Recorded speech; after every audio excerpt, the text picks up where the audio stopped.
And welcome to another episode of the Electric Norwegian. I'm Mats.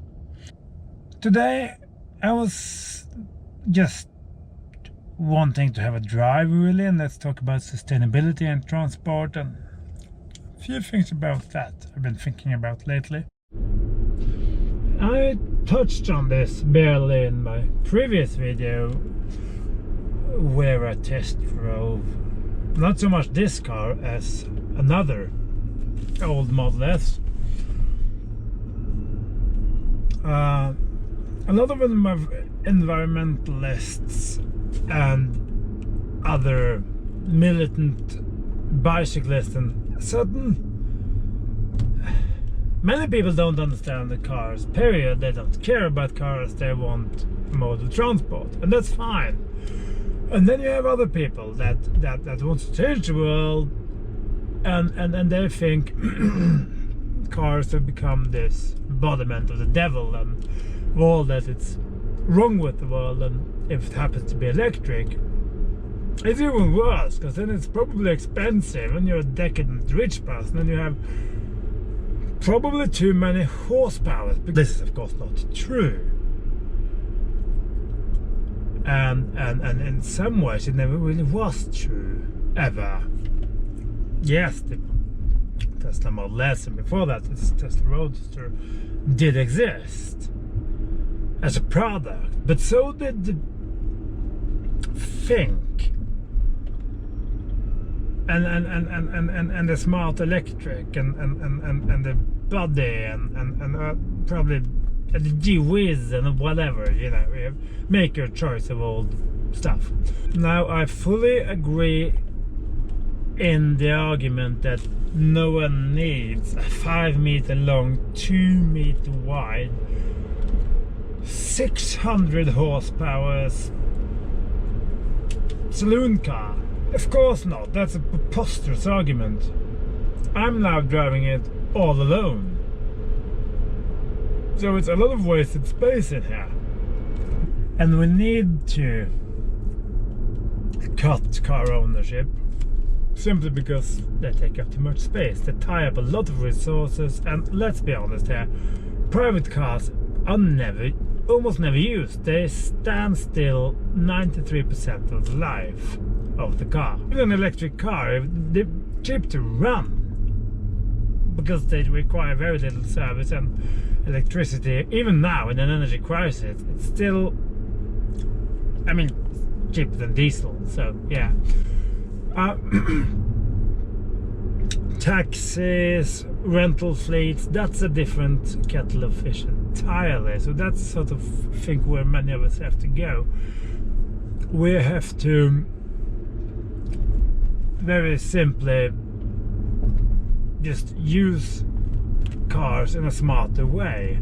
Then of course you could ask me, how can I say that?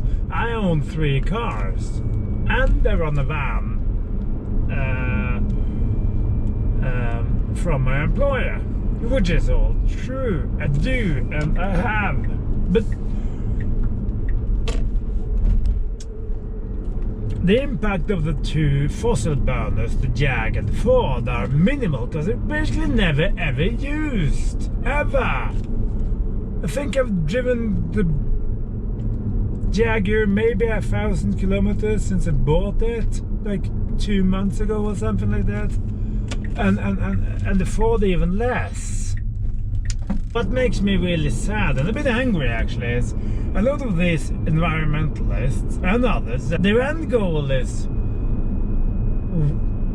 well intentioned because they want to make the future better with less pollution and better air quality and more space for everyone, but they do it by, some of them anyway, are taking a holier-than-thou attitude to everything, and when you try and meet them halfway and say, okay, but maybe we should let people, we give people options, we build bicycle roads, we give them the infrastructure and the safety you need to do those choices depending on your life situation and all of that, and then people can choose whatever they need with one caveat: you can't burn stuff. So fossil burners are out of the picture. It has to be electric, bicycle, motorbike, walk, moped, whatever.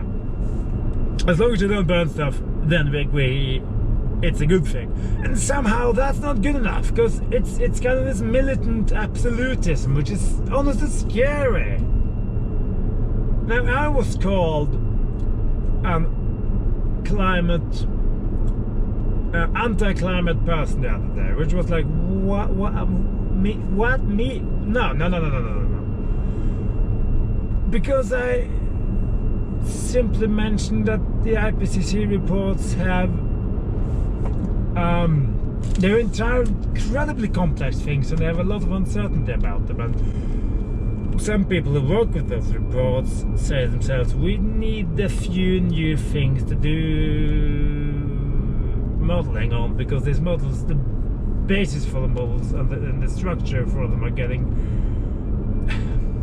let's just say, we need some new thinking. Not because the IPCC and the climate panel and all that aren't important, they are, but these are incredibly complex things.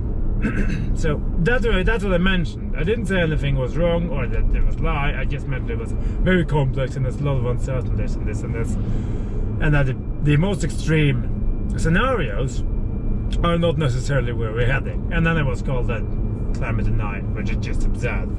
What I'm trying to say here is that we have to stop being absolutists, and we have to try and agree on. We all want the same thing. We all want a better future for everyone. But if you're shooting at classic cars, that's the wrong target. They are not the enemy here, because it's a relatively speaking small part of the problem. And you can plant a few trees and that's sort of fixed. Should we all bicycle? Yes. We should bicycle more. Can everyone do it? No. Because you have disabilities and you have blah blah blah. And you have family situations and distances and all sorts of things. And I mean, I work outside all year. I work in construction. So I don't want to go out and bicycle in the rain after 8 hours in bad weather outside or in the winter. I want something warm, comfortable, with my music or my podcasts or whatever, radio, you know. And it's a car. And then, as I try and say, a car doesn't need to be a Model S or a Model X or a Hongqi or whatever you choose your least favorite thing. It can be the Nobi 400 or whatever. It can be a Twizy, it can be a Mini or the Ford car is an example of a tiny little thing that doesn't take up a lot of space. It doesn't use a lot of resources. And with the electric age, we can build tiny specialized products that blend bicycles and cars. And I mean, this isn't a new thing. We've been doing this for 100 years, but with the advent of electric cars with proper batteries, you sort of open up the new possibilities. Take something no analyst ever saw coming 6 years ago. The electric scooter kick bike thingy. They came from nowhere, out of left field, and just exploded. No analysts saw them coming, no environmentalists saw them coming, no city planners saw them coming. They're a brilliant way to transport yourself through an urban environment. But now a lot of people hate them because they were everywhere, they're thrown around, blind people stumble on them and die, and all of that stuff. And that's not good. It needs to be really regulated, and you need laws and you need all that. Why do some people insist on creating problems of what should be a solution? Be it an electric car, or a kick bike, or an electric moped, or wind turbines, solar. I'm not saying you should just undiscriminately build out wind turbines everywhere, because nature, we have bogs, we have a lot of, you know, untouched. You can't just. I understand that. That's not the point. But the point is that you have to. If the goal here is to decarbonize, and on the way that some people will make a killing, you will get the Porsche Taycan cheaper than anybody else, because it's like we have structured the market in Norway with taxes and stuff. Okay, then you have to live with that. That's something you have to take on the road to reach a goal. Same with, maybe you have to chop down a few trees to get those wind turbines you need to decarbonize the energy sector. Or perspective. If your perspectives are 10 years, 20 years, 30 years, then this isn't looking good. If your perspective is 100 years, if we can electrify in time, you chop down less forest for firewood because you don't need it, because you can fire you have your electricity from your solar panel and all of that. Woods and forests get left alone and they grow back up again, and things will fall back to, I don't know, whatever normal is, 1.5 degrees, 2 degrees. And if you look at the trajectory of the energy sector, of renewables, of transport, of ferries, of all of that going electric, and just of the last 10 years, and then you look into the future and say, we can actually do this. It's not going to be easy, it's going to be bumps on the road, but we can do this. Maybe we miss by 10 years or so. I'm not saying it's going to be perfect, but let's be positive. Let's look at the options. Let's look at the job opportunities, the health opportunities. If you electrify transport, particularly in the cities, you get cleaner air, less asthma, less disease, more jobs, more. I mean, the EU now, because of the war, is talking about installing 10 million heat pumps within the next few years or so, as a possibility of getting off Russian gas. Now that's a lot of job opportunities. And then you have solar panels, and then you have charge points, and you have, and so forth and so on. So it's an exciting, bright future. Let's not, instead of arguing over the perfect solution, let's just all agree that that's where we want to go, and then we have to try and get there together, but and choose the best solutions for what you need and what you can afford along the way, and then we'll make up the road together, instead of being enemies, be letting the good be the enemy of the perfect, because that's the worst thing you can do. The only one that makes money on that is well, it's the oil and gas sector. It's the incumbent industries. So we need new mines, and we need holes in the ground, and we need all of that, because we need a lot of material. Yes, you can recycle a battery and all of that stuff, but until you have full recyclability 100%, if you ever get there, you will still need a hole in the ground. You will need a lot of holes in the ground. But that's not to say we can't electrify the mining industry. We can find new and better ways to mine. We can do, there's so much innovation to be done in so many sectors in the world. We've just seen the beginning of this. We've just seen the beginning of electric ferries, electric short-range, medium-range airplanes. They're around the corner. There's so much happening now that whoever talks about business as usual is either an idiot or cannot look at a graph and try and grasp the enormous leaps and bounds of technical innovation and changes that are happening. 10 years ago, Norway had we had what, 2% electric cars, new car sales. Now we have, the best places in Norway have 90%. Everybody said that was impossible. And you know what, we did it. That's in 10 years. I know it's a little small shit country with 5.5 million inhabitants, but that's not the point. Take South Australia with a crappy, awful electricity grid. They just went a whole week on 100% renewables last year. And the grid didn't break, it didn't take out fire, it didn't die, it didn't stop working, the world didn't stop turning around. It's possible, and it's happening now.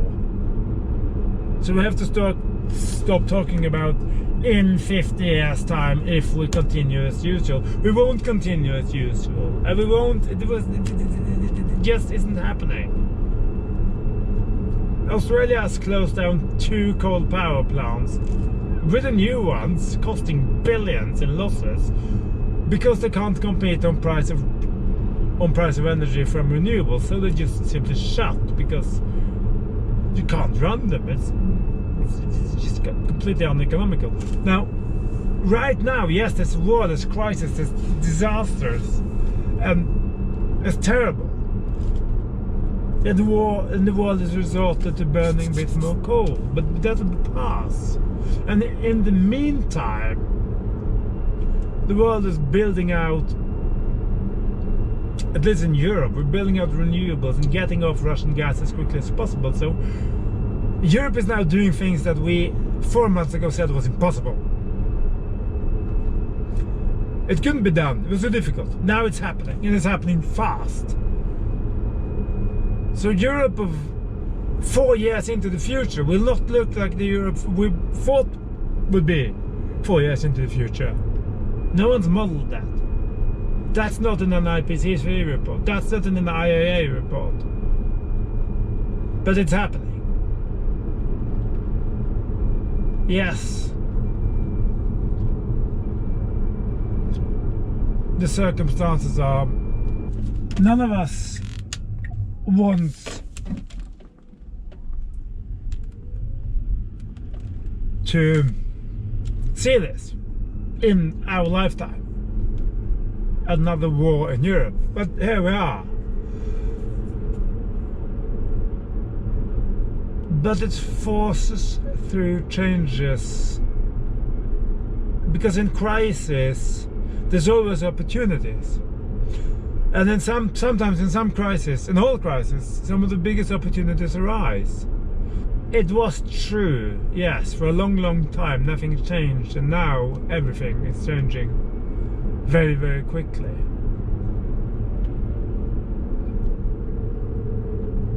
So instead of glooming and dooming and talking each other down and arguing about what's the best solution, let's just say that there's a lot of solutions out there. We need all of them. And let's have some hope. And just agree on that this can work. But then we have to work together. We don't need to argue. There's enough problems in the world. There's in Norway now with the used car market for electric cars. You get cars in every price bracket. Not for everything, because long-range cars are still relatively expensive. But you get a Leaf from like 1,000 euros, or no, not 1,000, like 5,000 euros. A used Leaf, and if you just run your daily errands, that's plenty, and it costs a penny to run. So, you know, maybe you should consider that instead of the old Octavia diesel or whatever you have. You know, we all need to have a look at ourselves and what we do and how we do things, but we don't have to argue it. We don't have to become holier than thou.